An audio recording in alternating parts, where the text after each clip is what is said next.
ആ ബാക്കില്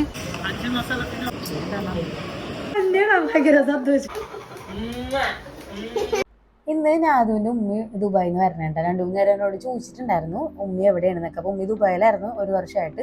ഇപ്പൊ നാട്ടില് ലീവിന് വരണേട്ടോ. എനിക്ക് അന്നത്തെ ദിവസം ഓഫീസ് ഉണ്ടായിരുന്നു. അപ്പൊ നാദും എല്ലാവരും കൂടിയിട്ട് എന്നെ ഓഫീസിൽ ഒന്ന് പിക്ക് ചെയ്യാന്ന് പറഞ്ഞിട്ടുണ്ടായിരുന്നു കേട്ടോ. അപ്പൊ അവര് വരാൻ കുറച്ച് ഡിലേ ഉള്ളതുകൊണ്ട് ഞാൻ രശ്മി അടുത്തുള്ള ഷോപ്പിൽ പോയിട്ട് ഷെയ്ക്ക് കുടിച്ചിട്ടുണ്ടായിരുന്നു. അറ്റ് എ ടൈം ഞാനവിടെ ഷെയ്ക്ക് കുടിച്ചുകൊണ്ടിരിക്കുന്ന സമയത്ത് തന്നെ നാദു എനിക്ക് വേണ്ടി വീഡിയോ എടുത്ത് വെച്ചായിരുന്നിട്ടത്. അബ്രൂന്ന് ചെയ്യാൻ കൊച്ചിയിലായിരുന്നു. അപ്പൊ അളിയനാക്കി തരാം, അവർക്കും എയർപോർട്ടിൽ വരണം എന്ന് പറഞ്ഞിരുന്നു. അപ്പോൾ ആ ടൈമിൽ തന്നെ നാദുവും വാപ്പിയും അതിനും കൂടിയും പോയിട്ട് അവർ രണ്ടുപേരെയും പിക്ക് ചെയ്തു. വൈപ്പിലായിരുന്നു.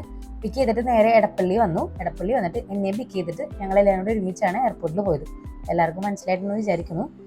അയിനുവിൻ്റെ ഡിസ്ചാർജ് കഴിഞ്ഞില്ല, അതിൻ്റെ തൊട്ട് പിറ്റേ ദിവസം തന്നെയായിരുന്നു ഉമ്മി എത്തിയിട്ടുണ്ടായിരുന്നു കേട്ടോ നാട്ടിൽ. 6:30 7 മണിക്കോ അല്ല 6 മണിക്കായിരുന്നു ഫ്ലൈറ്റ് ലാൻഡിങ് പറഞ്ഞത്. അങ്ങനെ എല്ലാ ചെക്കൗട്ടും കഴിഞ്ഞ് ഉമ്മി എയർപോർട്ടിൽ എത്തുമ്പോഴേക്കും ഒരു 7 മണിയാവും. അപ്പോൾ ഞങ്ങളോട് 7 മണിക്ക് എത്താനാണ് പറഞ്ഞത്. എല്ലാം പ്ലാൻ ചെയ്തായിരുന്നു. പക്ഷേ പോണ വഴിക്കറിയാലോ, ആ ഒരു ടൈം ഈവനിങ് ടൈമിൽ നല്ല ബ്ലോക്കും ട്രാഫിക്കും കാര്യങ്ങളൊക്കെ ഉണ്ടാവും.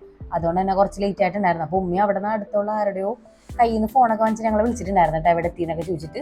ഉമ്മി അപ്പോൾ A8 വെയിറ്റിംഗ് ആണെന്നും പറഞ്ഞിട്ടുണ്ടായിരുന്നു. അപ്പോൾ ഞങ്ങൾ A8 തപ്പി പോണേ. അങ്ങനെ ജസ്റ്റ് നോക്കിയപ്പോഴേക്കും ഉമ്മി A8 താഴെ തന്നെ ഇരിപ്പുണ്ടായിരുന്നു കേട്ടോ. ഉമ്മി A8 തൊട്ട് താഴെ തന്നെ ഉണ്ടായിരുന്നു കേട്ടോ. അപ്പം അധികം ഉമ്മിനെ അന്വേഷിച്ച് നടക്കേണ്ട ആവശ്യമൊന്നും വന്നില്ല. പിന്നെ ഓൾറെഡി ഉമ്മി ഇറങ്ങിയത് കൊണ്ട് തന്നെ ഞങ്ങൾ ആരും കാറിൽ നിന്ന് പുറത്തിറങ്ങില്ല. അവിടെ നിന്ന് ലഗേജും കിട്ടിയിട്ട് ഞങ്ങൾ പോവാമെന്ന് വിചാരിച്ചു. എല്ലാവരും എയർപോർട്ടിൽ നിന്ന് നല്ല വിശന്നിട്ടായിരുന്നു ഉണ്ടായിരുന്നത് കേട്ടോ. അപ്പോൾ അടുത്തുള്ളൊരു വെജ് റെസ്റ്റോറൻറ്റിൽ കയറിയിട്ടുണ്ടായിരുന്നു. ഞങ്ങൾ റെസ്റ്റോറൻറ്റ് എത്തിയപ്പോഴേക്കിൽ ഈ പട്ടി ചുമ്മാ ഇങ്ങനെ അങ്ങോട്ടും ഇങ്ങോട്ടും ഓടി നടക്കണായിരുന്നു കേട്ടോ. വണ്ടിയുടെ ഇടയിലൊക്കെ പോകാൻ എന്തോ ഒരു ഭാഗ്യത്തിനാണ്. അപ്പോൾ ഇതായിരുന്നു അതിൻ്റെ ഓണർ. ആളുടെ കയ്യിൽ നിന്ന് പട്ടിക്കുട്ടി അഴിഞ്ഞു പോയിട്ട് എല്ലാവരെയും കണ്ട് ഭയങ്കര പാനിക്കായിട്ട് പുള്ളിക്കാരൻ അങ്ങോട്ടും ഇങ്ങോട്ടും ഓടി നടക്കണായിരുന്നു. ലാസ്റ്റ് ഓണർക്ക് തന്നെ ആളെ കിട്ടിയിട്ടുണ്ടായിരുന്നു കേട്ടോ. അപ്പോൾ എനിക്ക് അത്യാവശ്യം വിശപ്പൊന്നും ഇല്ലായിരുന്നു. കാരണം ഞാൻ ഷെയ്ക്കും മോമോസൊക്കെ കഴിച്ചിട്ടുണ്ടായിരുന്നില്ല. പക്ഷേ ഇവർക്ക് എല്ലാവർക്കും അത്യാവശ്യം വിശപ്പുണ്ടായിരുന്നു. പിന്നെ വേറെ റെസ്റ്റോറൻറ്റ് തപ്പി നടക്കാനുള്ള ഒരു ഗ്യാപ്പ് ഉണ്ടായിരുന്നില്ല. അതുകൊണ്ടാണ് വെജെങ്കിൽ വെജെന്നും പറഞ്ഞിട്ട് ഇവർ കയറിയത്. അപ്പോൾ എനിക്കധികം വിശപ്പില്ലാത്തതുകൊണ്ട് ഞാൻ കഴിക്കണോ വേണ്ടെന്നുള്ള കൺഫ്യൂഷനിലായിരുന്നു. അപ്പോൾ ലൈറ്റായിട്ട് എന്തെങ്കിലും പറയാമെന്ന് പറഞ്ഞിട്ട് ഞാൻ ഇവരൊരു മസാല ദോശ പറഞ്ഞിട്ടുണ്ടായിരുന്നു. ഞാനപ്പോൾ മറ്റേ ചന ഭട്ടൂരായിരുന്നു പറഞ്ഞിട്ടുണ്ടായിരുന്നത്. അപ്പോൾ എൻ്റെ മനസ്സിൽ ഒരു ചെറിയൊരു സാധനം കഴിക്കും, എനിക്ക് അത്യാവശ്യം ചെറുതായിട്ട് എന്തെങ്കിലും കഴിക്കാമല്ലോ എന്ന് വിചാരിച്ച് പറഞ്ഞതായിരുന്നു കേട്ടോ. പക്ഷേ വന്നപ്പോൾ ഞാൻ ഞെട്ടിപ്പോയിട്ടുണ്ടായിരുന്നു. ഞാൻ ഇതിന് മുമ്പ് കഴിച്ചിട്ടില്ല. വെറൈറ്റിക്ക് വേണ്ടിയിട്ടും ചെറിയൊരു ലൈറ്റായിട്ട് കഴിക്കാനുള്ള ഇതിന് വേണ്ടി പറഞ്ഞേട്ടോ. പക്ഷേ ഇതൊരു വലിയൊരു സാധനമായിരുന്നു. പിന്നെ ഞങ്ങൾ നേരെ ഫുഡൊക്കെ കഴിച്ചിട്ട് വീട്ടിൽ പോയി. വീട്ടിൽ ചെന്നിട്ട് നമുക്ക് ഫസ്റ്റത്തെ ചടങ്ങ് എന്ന് പറഞ്ഞാൽ ദുബായിൽ നിന്ന് വന്നതിന് നമുക്ക് പെട്ടി പൊട്ടിക്കണമല്ലോ. അങ്ങനെ പെട്ടി പൊട്ടിക്കാനുള്ള കാര്യങ്ങൾ അത് നോക്കിക്കൊണ്ടിരിക്കണേട്ടോ. ഞാൻ അത് എല്ലാവരും ഞാൻ അതിനെ നോക്കിയിരിക്കണത് പെട്ടിക്കകത്ത് എന്താണെന്ന് കാണാനുള്ള ഒരു എക്സൈറ്റ്മെൻറ്റിലാണ് കേട്ടോ. ഈ പെട്ടി എന്ന് പറഞ്ഞാൽ അങ്ങനെ ഭയങ്കര ലക്ഷറീസ് ആയിട്ടുള്ള പെട്ടികളും സാധനങ്ങളൊന്നും അല്ല കേട്ടോ.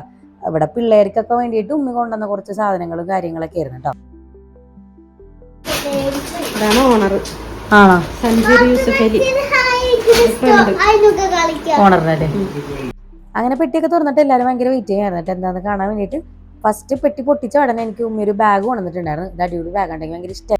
പിന്നെ തന്നെ അതിന് ഉമ്മി ഒരു കാർഡ് ഹോൾഡർ കൊണ്ടുവന്നിട്ടുണ്ടായിരുന്നു. ഇത് ജസ്റ്റ് വീഡിയോ എടുക്കാൻ വേണ്ടിയിട്ട് ഞാൻ അത് ചുമ്മാ പോസ് ചെയ്തൊക്കെ നിന്നതായിരുന്നു കേട്ടോ. ഇത് അതിൻ്റെ ഫസ്റ്റ് എക്സ്പീരിയൻസ് ഉണ്ടാ. ഉമ്മി ഇതിന് മുമ്പ് ഒരു പ്രാവശ്യം പോയി വന്നിട്ടുണ്ട്. പക്ഷെ അന്ന് അതിന് നല്ല കുഞ്ഞായിരുന്നു. എനിക്ക് തോന്നുന്നു ഒരു 5 6 മാസമൊക്കെ ഉള്ളൂ. അപ്പോൾ അതുകൊണ്ട് ആൾക്ക് വലിയ ഐഡിയ ഇല്ലല്ലോ. ഇതെന്ന് പറഞ്ഞാൽ അതിന് നല്ല എക്സൈറ്റ്മെന്റ് ആയിരുന്നു. എല്ലാവരും വന്നിരുന്നപ്പോഴേക്കും കൂടെ വന്നിരിക്കുകയൊക്കെ ചെയ്തു.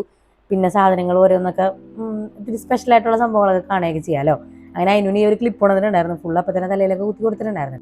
അതിനും ആ പെട്ടിയുടെ അടുത്ത് മാറുന്നുണ്ടായിരുന്നില്ല കേട്ടോ. അവർക്ക് അറിയാൻ എൻ്റെ അടുത്ത് ഇരുന്ന് എന്തെങ്കിലുമൊക്കെ കിട്ടുമെന്ന്. അതുകൊണ്ട് അവിടെ നിന്ന് എണീക്കാണ്ട് എന്തെങ്കിലുമൊക്കെ കിട്ടുമോ ഇനിയും കിട്ടുമോ എന്നും പറഞ്ഞുള്ളൊരു ഇരിപ്പായിരുന്നു. അബ്രു ആ ഗ്യാപ്പിൽ തന്നെ അബ്രു ഒരു കവറൊക്കെ എടുത്തിട്ട് അബ്രുവിന് കിട്ടിയ സാധനങ്ങളൊക്കെ പാക്ക് ചെയ്ത് വെച്ചേക്കണേണ്ട കൊച്ചിലോട്ട് കൊണ്ടുപോകാൻ വേണ്ടിയിട്ട്.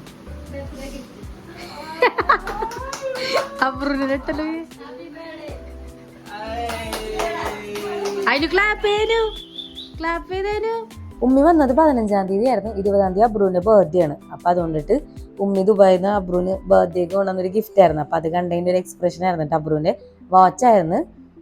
അപ്പൊ നമ്മുടെ എയർപോർട്ട് ഡേ ഇൻ മൈ ലൈഫും പിന്നെ പെട്ടി പൊട്ടിക്കുന്ന വീഡിയോ ഒക്കെ ആയിട്ട് ഇത്ര ഉണ്ടായിരുന്നുള്ളൂ. അപ്പൊ എല്ലാവർക്കും വീഡിയോ ഇഷ്ടമാണെങ്കിൽ ലൈക്ക് ഒക്കെ ചെയ്യണേ.